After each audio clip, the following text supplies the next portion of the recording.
রাজধানীর শাহবাগ মোড়ে অবস্থিত স্থাপনাকে বিভিন্ন প্রেক্ষাপটের কারণে বলা হতো প্রজন্ম চত্বর। তবে এই চত্বরটি ভেঙে ফেলার কাজ চলমান রেখেছে ঢাকা দক্ষিণ সিটি কর্পোরেশন। গত শনিবার দিবাগত রাতে এই স্থাপনা ভেঙে ফেলার কাজ শুরু করে ডিএসসিসি। সোমবার ১৪ জুলাই সকালে সরেজমিনে দেখা যায় স্থাপনাটি ভেঙে ফেলার কাজ শুরু হলেও পুরোপুরি শেষ হয়নি।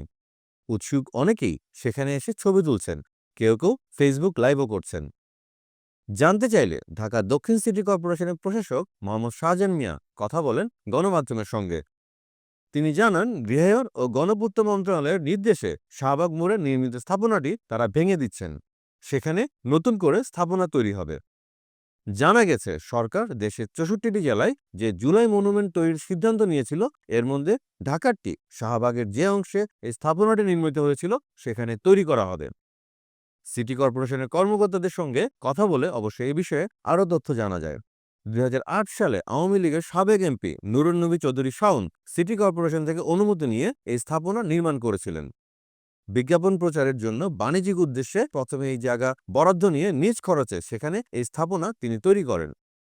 এটি তৈরির পর সেখানে বসানো ডিজিটাল স্ক্রিন থেকে বিকট শব্দ আসার কারণে এবং অতিরিক্ত আলোতে মানুষের সমস্যা হওয়ায় ঢাকা বিশ্ববিদ্যালয় কর্তৃপক্ষ ও শাহবাগ জাদুঘর কর্তৃপক্ষ স্ক্রিনটি সরিয়ে ফেলার অনুরোধ জানায়। কিন্তু প্রভাব খাটিয়ে তিনি এটি সরাননি বলেও অভিযোগ রয়েছে। পরে সিটি কর্পোরেশন সেখান থেকে ডিজিটাল স্ক্রিনটি খুলে ফেলে। এরপর ক্ষতিপূরণ চেয়ে আদালতে মামলা করেন নুরুন্নবী চৌধুরী শাওন। সেই মামলা এখনও চলমান বলে জানিয়েছেন এক কর্মকর্তা। তবে এটি ভেঙে ফেলার আগে কয়েক বছর ধরে এই স্থাপনাটি অনেকটা পরিত্যক্ত অবস্থায় ছিল।